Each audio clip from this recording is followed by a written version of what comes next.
What's up, guys? This is going to be the last video covering the trade deadline. It's going to be talking about the last 10 teams. I broke it up into 10 teams at a time. I did a precursor, the night before. But this is the last 10 teams that I'm going to cover.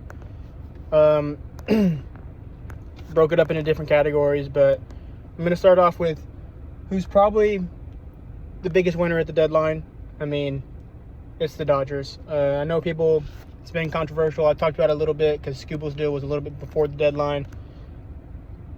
But they got the best player. They gave up a really good package for it. They also, I could talk about that, but I already have. Also getting Kris Bubic, I thought was a good, shot. They gave up a minor league reliever who was a minor league free agent. So, nothing. I know he's hurt, and he's probably not going to make like 3 or 4 regular season starts. But if he's, looking good, he could make even a postseason start or just be in the bullpen. He has bullpen experience. I'm not going to spend too much time talking about the Dodgers. They got the best player. They gave up a haul for him. I got them as big winners. This other team technically bought, but I have them as losers. It's the Rangers. It's weird because they were trying to sell, but they did technically buy. They did make kind of a lateral move with the Josh Smith trade. Not much there, but they added one reliever and Chase Silseth and Logan O'Hoppe for a lower ranked prospect. Thought that was a pretty good deal. But then the reports of DeGrom having to veto a trade to Atlanta. I think that would have been a good trade for Atlanta, but they were listening on Eovaldi, listening on Gore. I don't know. I understand different things can fall through, but I don't know. If technically they go down as buyers, and it was just an unimpressive deadline. I don't know where the direction of this team is going to be. We're now the 3rd year since they won, and I think they're set for a full rebuild. I think they might, phrase it as a reset, but they were listening on Seager as well. I think they're going to try to get off as much money as possible, build around Langford and Sebastian Walcott. And maybe some of their young pitchers. But that Gord trade, they really need to get some value back for him. In the offseason, I could see them moving Gore, Eovaldi, DeGrom, Seager. Those 4 primarily, but even, they didn't sell Peterson. I think Jake Burger has 1 more year of control. They probably need to move him. Who else? Probably look to move Nimmo. He's got like 4 more years, but he's a solid bat. It can get dark pretty fast for them if they move off of everybody who's making money. But I had them as losers at this deadline. Sellers, I had 2 sellers who are winners I haven't talked about yet. First being the Nationals. Their headline move was getting Connolly early. That was about a week before the deadline, but trading someone who was DFA'd at the start of the year for a potential mid-rotation guy for 5+ years is a huge win. I already talked a little bit about the Luis Garcia deal, but I like that. Could you have gotten a little bit more? Probably.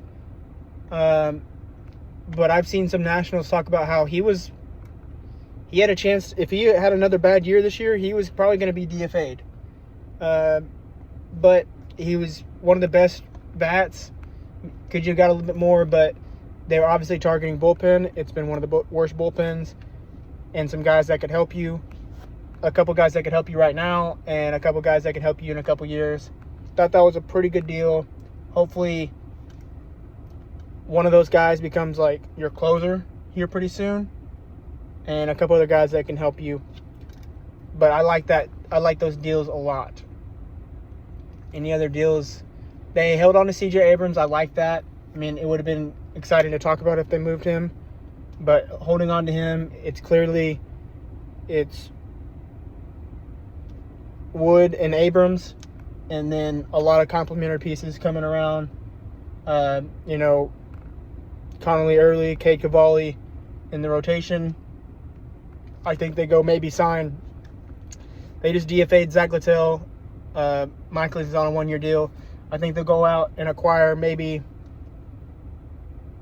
a middle, not like a huge deal, but sign like a 2-year bat, sign like a middle of the rotation arm, and they could, look to, I don't want to say their division's really tough, but they can look to at least push for a wild card, especially if Abrams and Wood keep up this level of production. I mean, those are 2 core pieces.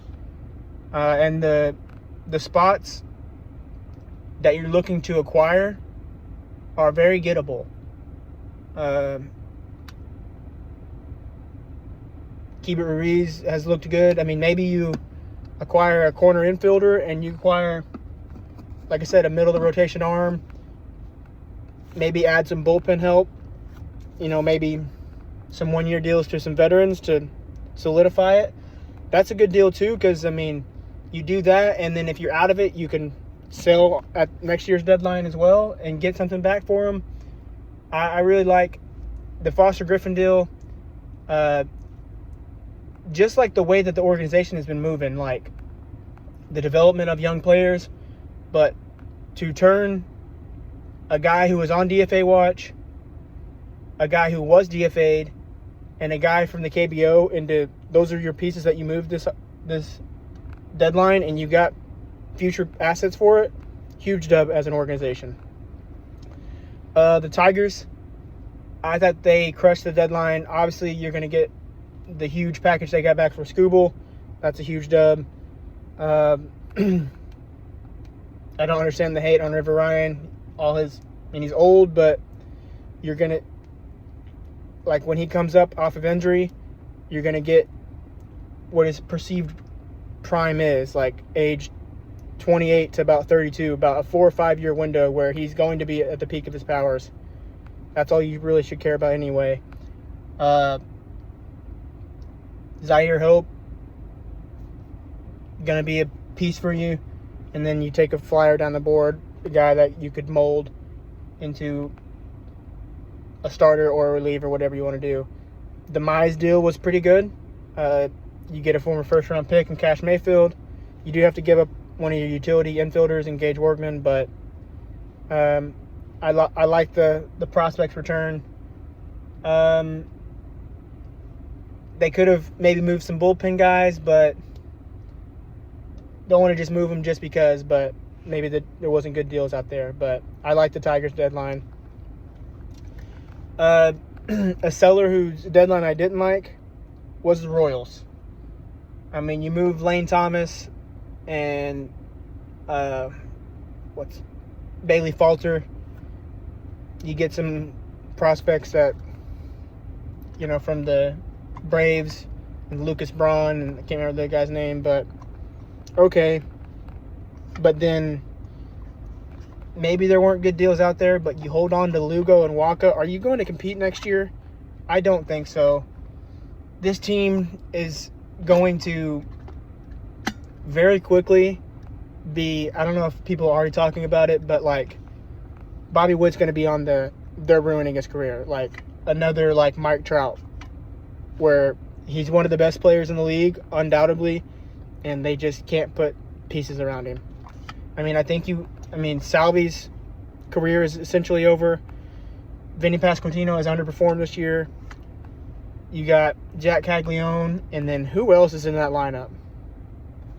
I mean, Maikel Garcia, he hasn't been nearly as good as he was last year, but he's got a really high floor. But they need offense. Their bullpen has been horrible. The Matt Strom edition was horrible. They just got DFA'd. They really need to... I think next year is a huge year for them to figure out what they're doing. But I didn't like their deadline at all. Now, the next 5 teams, I might not talk about much, but they're just in the meh category. It was just okay. The Yanks, I like the moves they made. I just didn't think they did enough. I understand you got some guys coming off the IL pitching-wise, but probably could have used either a leverage arm in the bullpen or just a couple. You traded a lot of depth in your bullpen, and you're counting on some older. I mean, you're paying 3 guys, Fried, Rodon, and Cole, a lot of money. So Weathers, Warren, all those guys are likely to be moved to the bullpen because they're staying, obviously, in the playoffs. But I feel like you could at least use a leverage arm or maybe an under-the-radar guy that maybe has bad stats, but you can kind of mold. Matt Blake does a pretty good job of that. But I don't know. You didn't go make a huge move. I understand maybe because you were planning on Lombard coming up and he's looked good. Maybe that was your infield acquisition, but why didn't you go get Tyler Stevenson? Why is he still a Red? That's a Reds issue more, but I don't know why you didn't go get a platoon catcher and maybe one bullpen. If they made a leverage arm and Tyler Stevenson, I'd probably have them as one of the biggest winners, but they didn't, so I'm having them in this category. This next one's going to be quick. Mariners. I like the Taylor Ward ad. They were rumored to make some big splashes. I like them getting rid of Luis Castillo. That bat first catcher, Boston Smith, was a solid ad. He's a little bit older. He's playing in, I think he's only 22, but older for the level that he's playing at. So he's performing pretty well. But I like getting off his money. Obviously, I don't like Sir Anthony Dominguez. That was kind of like if we're going to take this money, you're going to take that money deal. But I like the Taylor Ward ad. They got to get healthy, but their offense has been really bad. I feel like they could have maybe made one more move. But Donovan's about to be back healthy. Hopefully, Cal can get something going, and maybe Naylor can have a really good second half, the last 50 games or so. Emerson, maybe he can get it going. Cole Young's looked better lately, but I thought they could have done more. Astros. I like the Dalton Varsho ad, but with a team struggling pitching this much, you give up a guy with control. Has had mixed results, but I like them adding a high floor center fielder who plays great defense and showed a lot with the bat in previous years, especially last year, but they've been looking for a left-handed hitting outfielder. I like the ad, but once again, they aren't fully bought in on this year, I don't think. Rockies, they didn't make the headline move of Goodman, which I kind of like. Obviously, I would like to see him move. You could have got probably at least 2, probably 3 top 100 prospects for him. But I mean, you need someone to sell tickets. They got Mickey Moniak to sign an extension. I thought that was pretty good. He was rumored to be moved. Thought they could have made more moves. They traded Victor Vodnak and Seth Halverson. So, okay. But, I don't know. You could have capitalized a little bit more. Ezekiel Tovar has been so bad this year. I don't know why he didn't trade Willie Castro. Somebody surely would have given something for him. I don't know what his stats are this year, but he's a utility guy, switch hitter. But nothing real bad.